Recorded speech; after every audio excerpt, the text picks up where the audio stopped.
Hi, thanks for visiting my channel. We are Art Video Productions, a production company based in United States, Pennsylvania, and we also have a YouTube channel specifically for reviews for lighting, products, microphones, audio and video related. And today we're going to be reviewing the Godox S30. It just came out. Godox sent me this light all the way from China, Hong Kong to here. Every time you hear the name Godox when it comes to video lighting, everybody would think straight away the Godox SL60W and the 60Y. But these lights, they are designed for lighting faces or anything with a key light feel and everything. This light here is designed for precision, for macro photography, mostly video because this is a 30-watt light.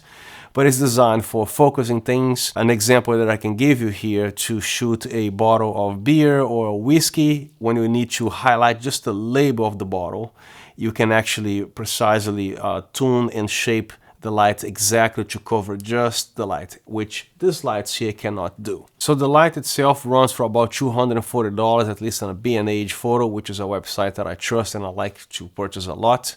And if you want to buy the light itself, you can still use it, but you're going to be missing about 90% of what this light can do with the accessories that I'm about to show you here. And also Godox is still making more and more things that's even beyond what the accessories you can buy right now. So as you can see in front of the light, it has a little bit of a lens glass element here, which you can still focus somehow. So before I was using the ARRI 650 Plus to project things on the back because it can focus, but nothing like this because I think this goes beyond the Fresnel lens with this little glass that's in front here, so the focus is better. To my experience, when I was trying to put things in the front of this light, you can actually make the image even bigger without any accessory whatsoever. This channel here doesn't do a 2-minute review kind of thing, so it's the same experience as if you were on the Godox booth somewhere in New York on the show.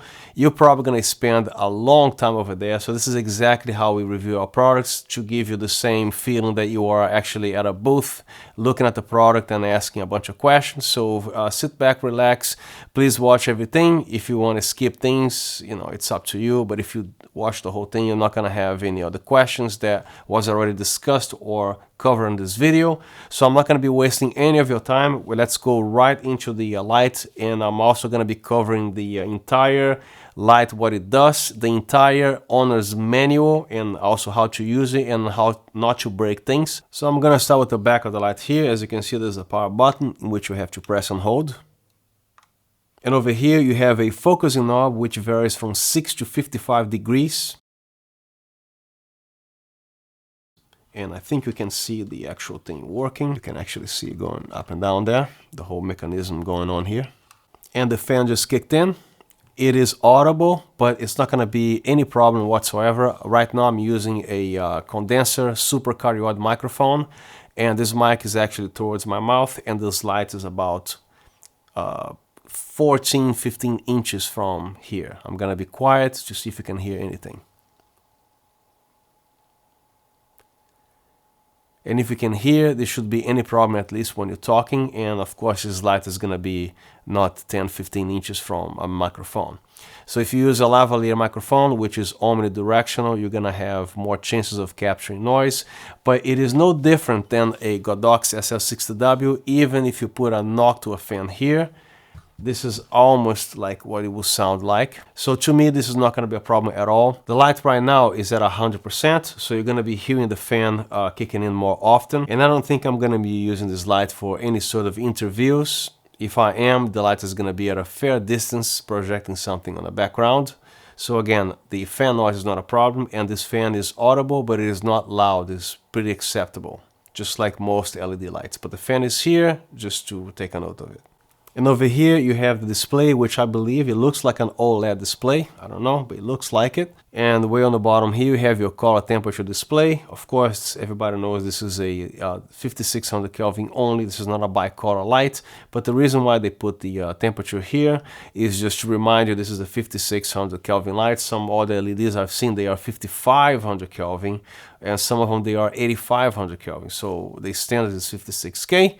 So plus it looks cooler, I guess. It's a larger display, a little something else should be on display. I think it looks nice, so I'm glad that they put this in here. And I really like this yoke here. The fact that it is a single-sided yoke makes it very easy to put it away.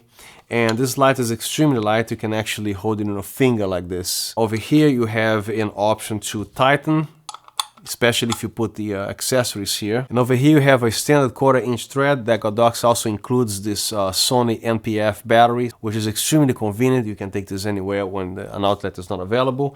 And it also comes with a lock here, so when you actually put the battery in here, press this button here and the battery comes out, so it's not gonna fly away. So to attach this here, there's a large knob in the back, very easy to do. Before you do anything, just put this cable here, which comes included with the product, and you can choose to have this cable facing up or down. So to install this over here, very simple, and it's done.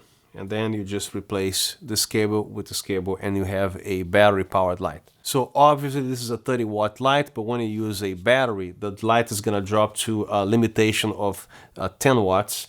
Even if you have this set to 100% over here, it's the 100% out of the 10 watts. When you plug this thing on the outlet, the 100% will be out of the 30 watts and so on. And if this wasn't enough, actually you can even power this as an emergency via a USB power bank. I never heard of a studio light or any LED light like this that you can actually power with the little iPhone charger. This is ridiculously amazing. And here's the cable, which has the same exact plug that you plug in the back here, which is some sort of a mini XLR power cable. So all I have to do is plug this thing on your USB power bank, connect the thing in the back, and the light is gonna turn on. However, this is a limitation now, dropping to 5 watts because it is a USB 5 volts. 5 volts has nothing to do with 5 watts. It's just a coincidence, but this becomes a 5-watt light. And again, the 100% here, when you power with this, is gonna become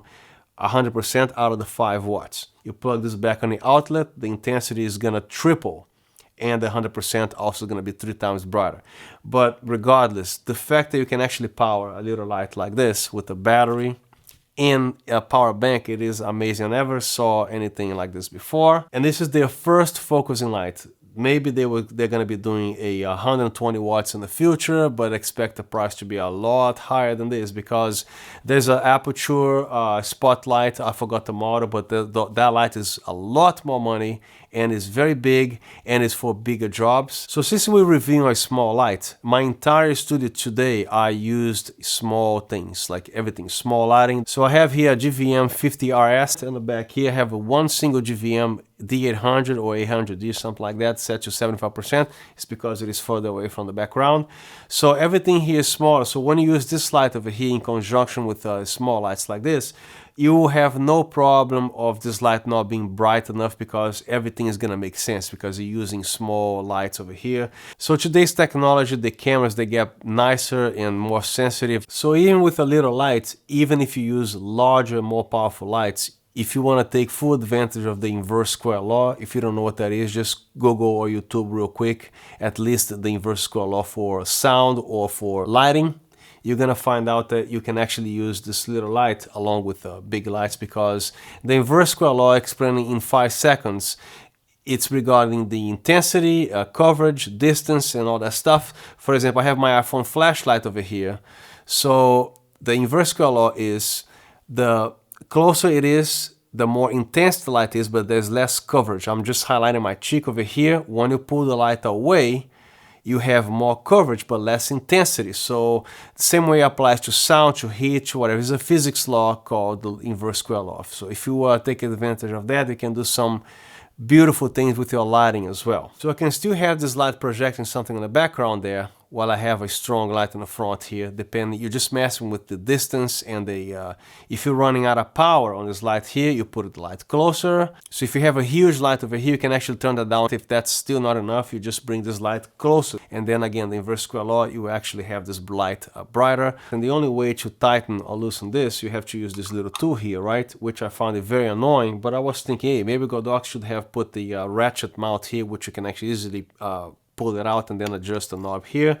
But this thing is gonna protrude or extend about 3 inches that far. So finding a bag to put this in here is gonna be, or when you lay the light this way. So it still is a little bit of a pain in the ass, but I think this is why they came up with this design here. So, because this is gonna be in the way, and I guess we gotta deal with this little tool, so don't lose this. And it also comes with this very nice barn door, which has screws. If this ever becomes loose, you can actually easily tighten with the screws over here. The finish is nice. It doesn't cause a lot of fingerprints because I hate fingerprints on my things. And you can also shape these leaves over here. There's a double door here that you can actually make different shapes. And to put it in here is extremely easy. You just slide this on top here and simply close the little top latch, and that's all. So once you mount this in here, you can actually shape this with the top and bottom barn doors, or using all four, and also utilizing the effect that you can actually use that double leaf thing over there, so to whatever shape that you want. So the same thing with my ARRI lights or any other light that has some sort of a focusing knob in the back here. If you want to have the full control of effect of the barn door with the light shape, you must not be on spot mode. You have to be on flood mode. Otherwise, you cannot control the lights the way you want. If you want a little line in there with the barn door, you won't be able to do that if you have the light on spot mode. So make sure you are all the way back at flood. So if you choose to buy this light with the accessories, that's when you're gonna be unlocking all the bells and whistles of what this light is designed for.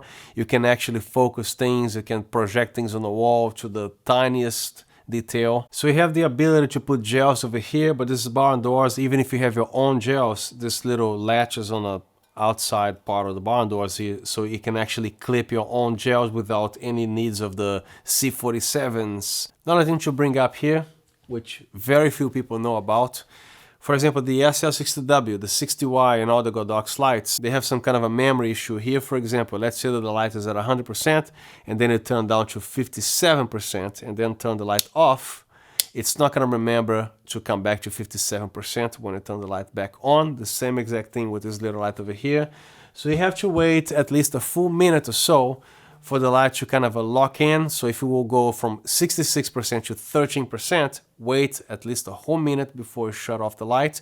When you power this back up, it's going to be back to 13% and any other settings. But in this case, if you left the 13% for instance, you got to wait a couple minutes or so. If you don't do that, it's gonna be remembering only the last settings that was more than 2 minutes ago. So this little front mounting thing here, you can do two things. You can actually put the bar doors here, or this gel, the accessories. This is a made in Germany gel, which is nice, so the colors are extremely accurate.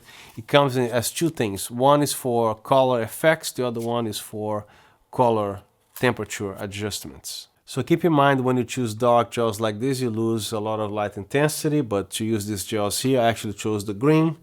You just drop it down over here. It's very easy, and there it is. There's a green right there. If you want to do like a very dark blue, and with this lighting over here, still can see pretty good, even being only a 30-watt light. Even this dark gel, because there's a lens here, helps throwing the light more far away, with more distance. So there you go. And this is at 32%. Oh my God, I thought it was at 100%. Look at this. Now it's at 100%, right? Now we're talking. Put the gel back here. It's a dark blue gel. Look at that. There you go. Okay. Go back to the green. Okay, cool. So now I'm using this color correction gel. Since this is a very lighter color, right? Let's reduce the light from 100% to 25%. That should make sense, given the intensity of the front lights over here.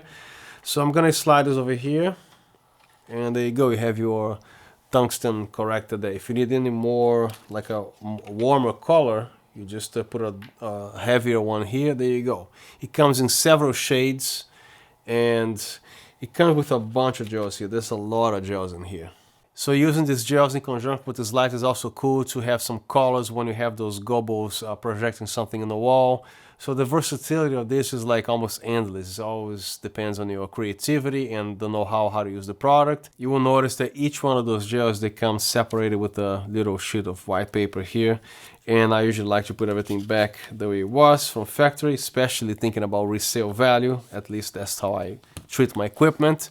So I'm gonna show you the things that I receive as accessories from Godox, all the stuff that you can actually buy one by one.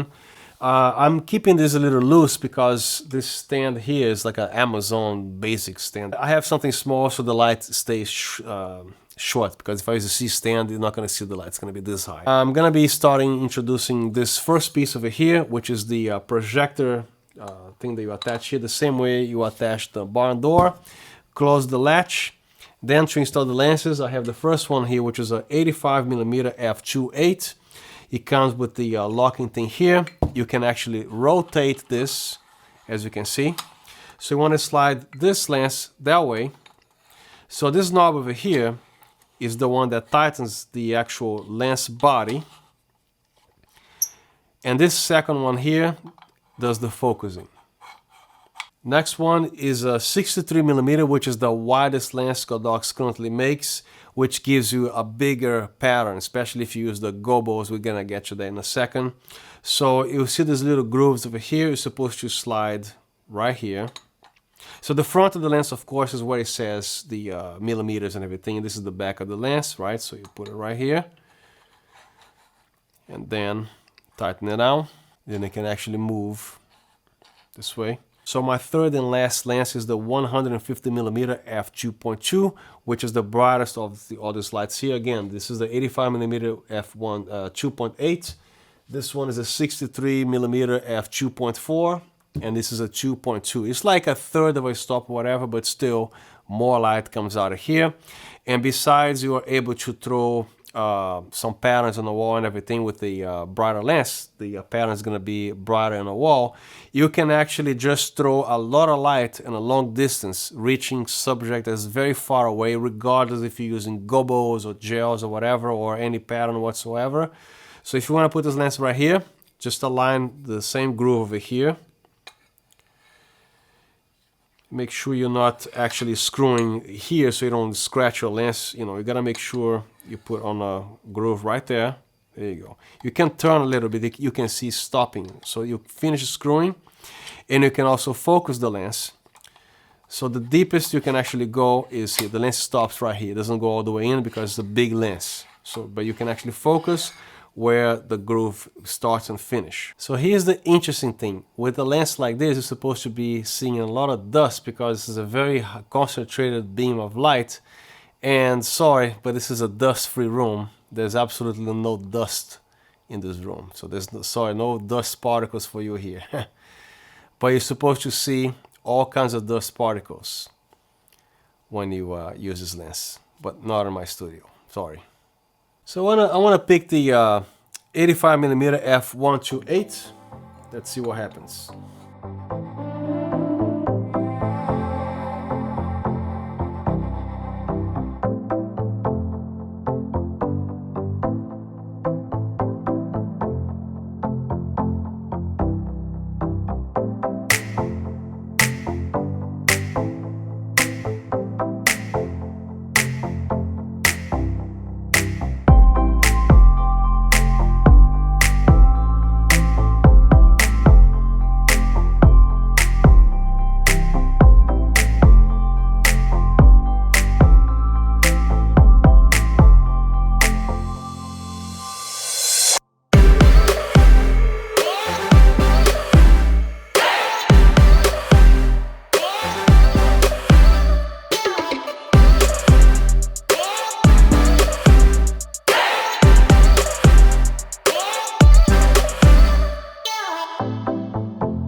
So next in this bag here, it comes with all kinds of scrims protected here. I actually moved them around to put this other sets here in the same bag because they came on their own box. I found it was more useful to keep everything here since these are very thin.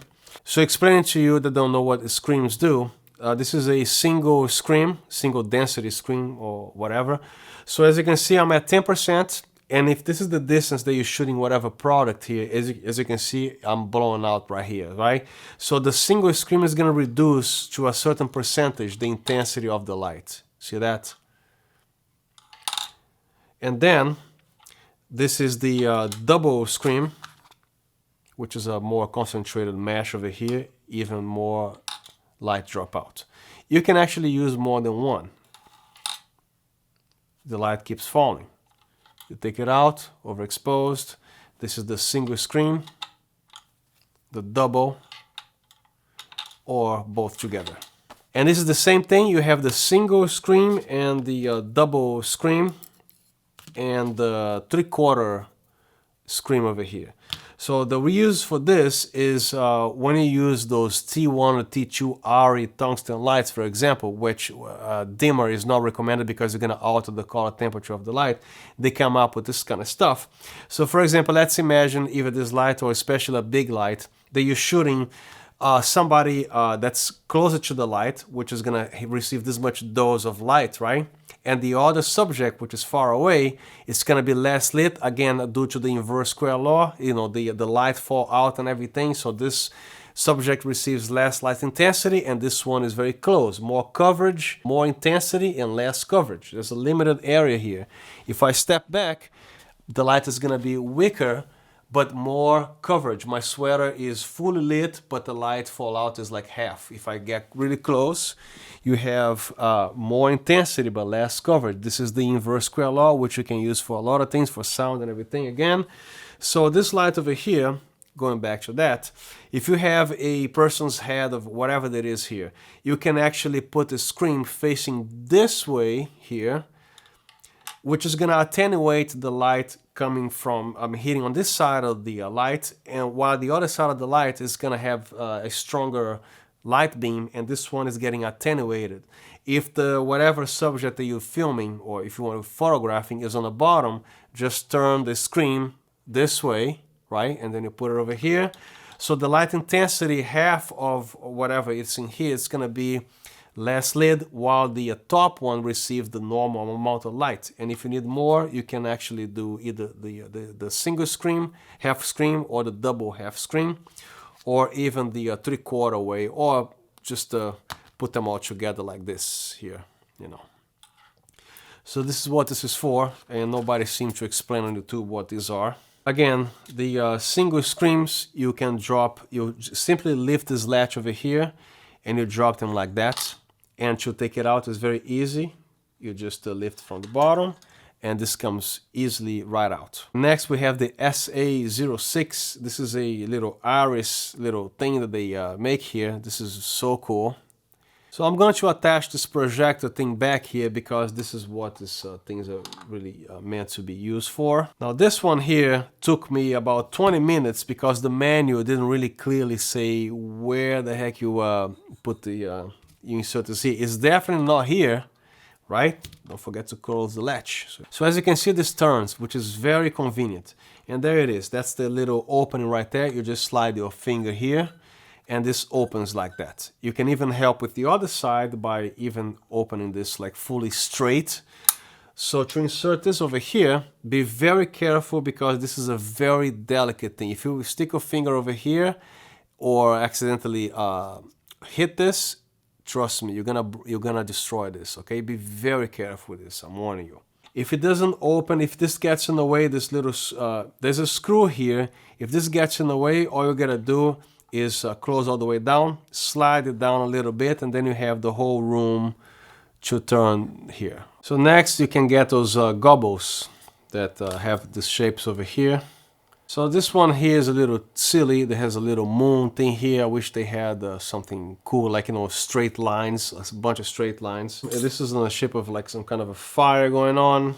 This one is a bunch of little Christmas looking stars. This one here looks like a religious sign or whatever, some sort. This one might be okay. And this one, some leaves.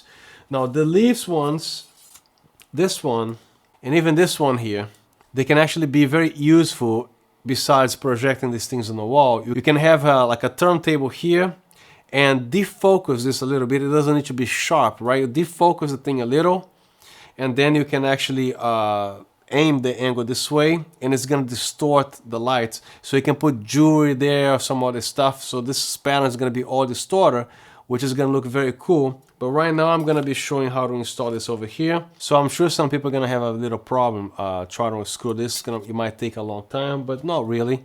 All you gotta do is a little patience, right? And then you can actually put your finger in the center here, and there you go. It's fully screwed tight. And then you unscrew, you just unscrew like that, and you screw from here, not not like this. Just put your finger here. There you go. Things out. Okay. Put all the gobble on there. Boom. Screw it in like I showed you before. As long as you see it right. There you go. Then use one finger. There you go. Tight. Unscrew. Out. Or you can also spin it that way too. Like. You go tight, and then unscrew. Something like that. Takes like a second, okay? But don't screw like that, you know, that's gonna take a long time. Okay, so you can actually screw this way. There you go, tight, done. Next, I have the little leaves over here, which adds more control besides the iris thing. Let me remove this. You can actually raise it like this, and then this comes off easily. The only thing I don't like is because I see it scratches the thing a little bit, just a little bit, but you know, it's okay. You can still use this little leaves over here with the gobbles attached, and raise this little bit, slide it in, done. As you can see there, now you focus, and that's your pattern right there. One thing that I don't like it, because when I set the thing in focus, if you just let it go, as soon as you screw to tighten it, it goes slightly out of focus. So hold it, and then after you have your pattern projected in the wall or whatever, you can still use the gel. Just lift the tab here.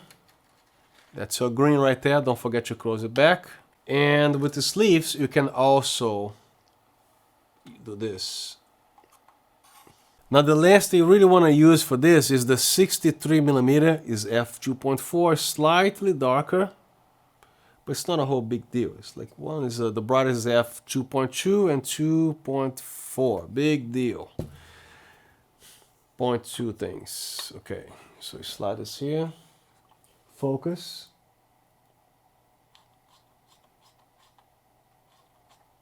There you go.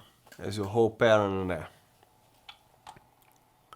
See, when you project the thing on a side, you can see some things are in focus, the other ones are not in focus. You can actually defocus the whole thing even further, so it starts to look cooler, because people don't know what it is. I mean, if you use DSLRs, of course, or cinema cameras, even if you have the thing in focus, if you set a person right here, the thing is going to be out of focus, right? But for some other reason, you can defocus like that, and it already looks cool. It's better than, you know, so even if you have the moon thing here that's sealed, so let's check that out. I got a touch for everything. Some people have difficulty with this. I figured this out, how to close this in 2 seconds anyway. So you slide this in there, and you defocus the thing. So there you go. It can be whatever. It doesn't need to be in focus like that. You can just, like, you know, do something like that. It might be useful, you know. It's just a little pattern or whatever, you know. It looks cool too. All right, that's my circle again there. So these leaves over here, you can actually put in the same place that you put your gobbles. So you slide here. As you can see, you control like a half a circle or whatever, a triangle. You can put a second one on the other side.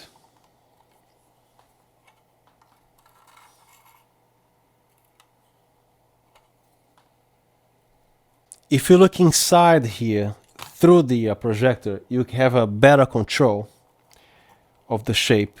So make sure you look into the thing first.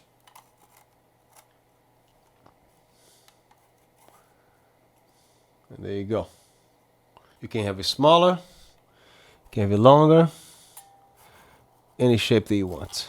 And of course you can put a third here, you know. So this thing comes with every possibility of lighting control. with the gobbles, with these little leaves, everything in one piece. So I have the iris thing installed over here, and for this experiment I'm going to be using the 150mm, which is the tightest circle that I can possibly have here with this lenses provided. So make sure you focus it first. That's a full focus. Lock it down. Now watch what happens. You have this circle here all the way to the little tiny dot. How cool is that? So the exposure, the light intensity is the same. All it is a smaller circle. So to a lot of people, first, this is going to seem like a little cute little thing to do, but this is extremely useful because for product photography, when you're lighting a bottle of whiskey or a beer, or anything that has a label in the front, besides you have to light up the bottle from the back as well so the liquid shows, but the label is very important. This is when this light comes handy because you cannot achieve these results without a projection light. So this tiny circle, not only you can have the tiny circle, you can also use the leaves that came with this product as an accessory. I don't do unboxing, but I gotta tell you in advance, I was very pleased with the way every single component was shipped, especially these items over here, including the iris. Everything has its own box, and this came with a sponge inside the box that has the shape, a laser cut, right? The sponge was laser cut with the shape of the thing. So everything has a sponge, not bubble wrap. It took me about 15-20 minutes at least to unpack everything because everything comes in a box, inside another box, inside another foam thing or whatever. So especially the lenses. This case is over here. I mean, this is really nice, very tough. I have a case similar to this, but this is really like, it's hard. I think it's called EVA case or something. But this is very hard. It's harder than my regular EVA cases that this GVM lights came in. So inside we have this cushion here. I don't know if you can see that on camera, but so it's very nice. And these lenses here, they all come with the little rubber things. This is not plastic, this is fully flexible. So just come like that. So as with any other projection light, you're gonna probably find a piece of dust either on this glass element here or anywhere in the lenses or anything because it is unpacking from a cardboard.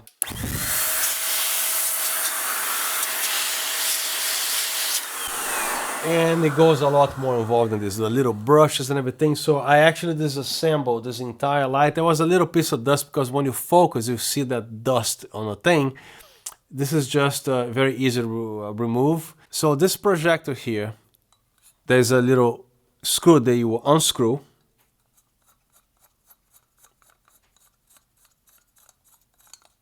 There you go.